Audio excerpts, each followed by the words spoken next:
Historia y evolución del pensamiento científico. Fuente Ramón Ruiz, México 2016. Es un libro en PDF. Los orígenes del conocimiento. En sus orígenes, el hombre se preguntaba, desde tiempos muy remotos, ¿qué cuestiones preocupaban al hombre? Bueno, además de sobrevivir, se hizo otras preguntas. ¿De dónde vengo? ¿A dónde voy cuando muero? ¿Cómo puedo controlar la naturaleza?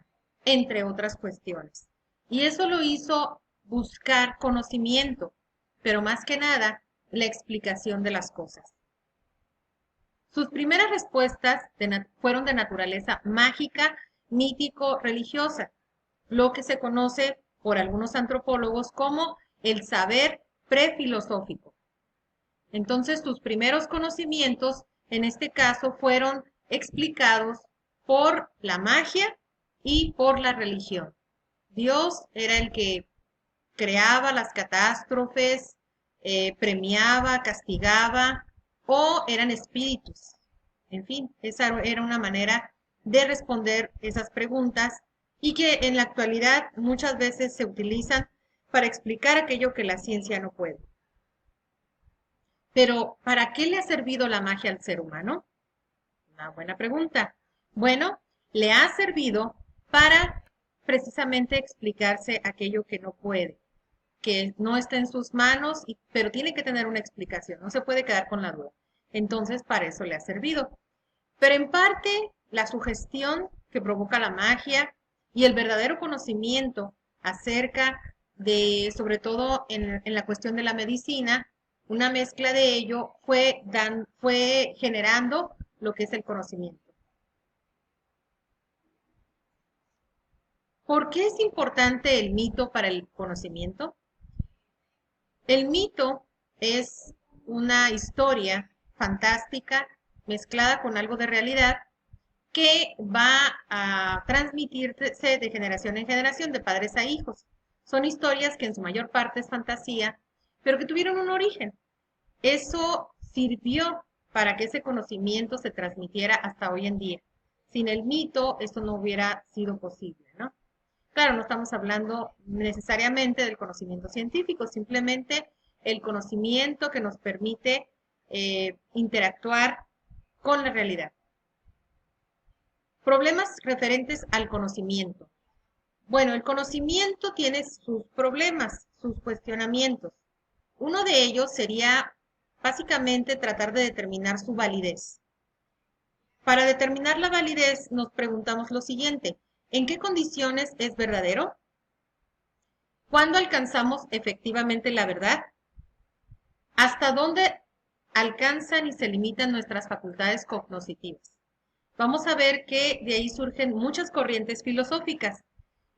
Alguna de ellas dice que no somos capaces de conocer, otros que hasta cierto punto. Y bueno, hay muchas, pero vamos a ver 5 de las más importantes. Ha habido 5 soluciones al problema del conocimiento, tratando de responder las preguntas anteriores. El escepticismo niega la validez de todo conocimiento. Lo mejor es dudar. A esto se le llama la duda razonable. El empirismo es el conocimiento que procede solo de la experiencia, ya sea interna, reflexión o externa, sensación. Es posible conocer con absoluta certeza la realidad mediante la observación sistemática. El racionalismo pretende que los sentidos engañan y que la necesidad de universalidad del conocimiento científico solo se consigue por medio de las facultades intelectuales. Aquí vemos a René Descartes, que fue el padre, el fundador, digamos, del método científico, porque no solamente le dio su nombre, sino que también fundó ciertas reglas que, aunque ya han sido un poco modificadas, siguen siendo la base del método científico y del cual se deriva el conocimiento científico o la llamada ciencia. Idealismo.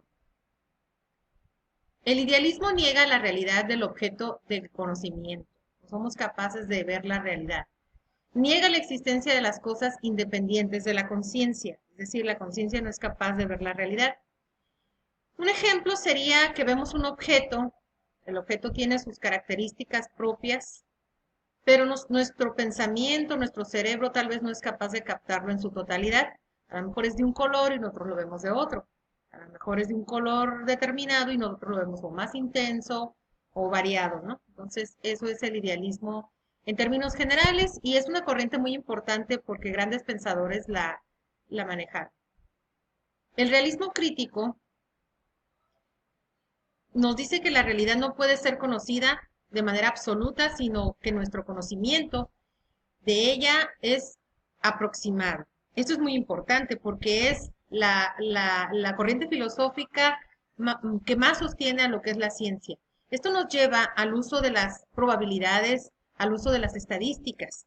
Nosotros somos capaces de conocer hasta cierto punto, nos acercamos lo más posible, utilizamos la probabilidad para poder determinar qué tan erróneos estamos al aseverar algo o lo contrario. Manejamos esas probabilidades de los eventos para saber hasta qué punto podemos acercarnos a la realidad.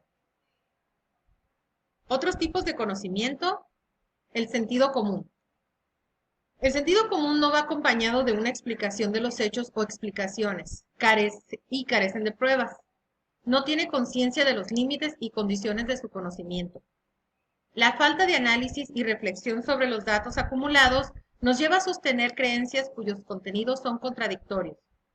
Tiene como finalidad fundamental lo inmediato y práctico. El sentido común lo tenemos todos. Es aquello que nos hace conocer cosas, procedimientos que nos ayudan a sobrevivir y a manejarnos en sociedad y de alguna forma también a cubrir nuestras necesidades. Pero no lo cuestionamos, ¿no?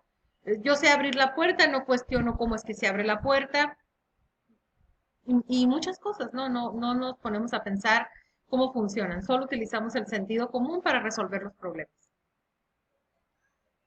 El conocimiento científico, en conclusión, es toda aquella información que se obtiene a través del método científico, la investigación, la experimentación y la observación.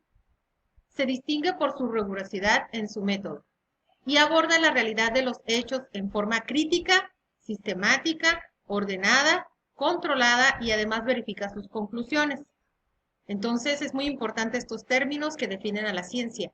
Crítica, sistemática, es decir, utilizamos una forma, un método, ordenada, controlada. En este sentido hablamos de controlar las variables, los efectos, los resultados de cada variable. Y además hay que verificar constantemente las conclusiones porque puede haber algún error. ¿Okay? Entonces, eso es conocimiento científico. Por su atención, muchas gracias.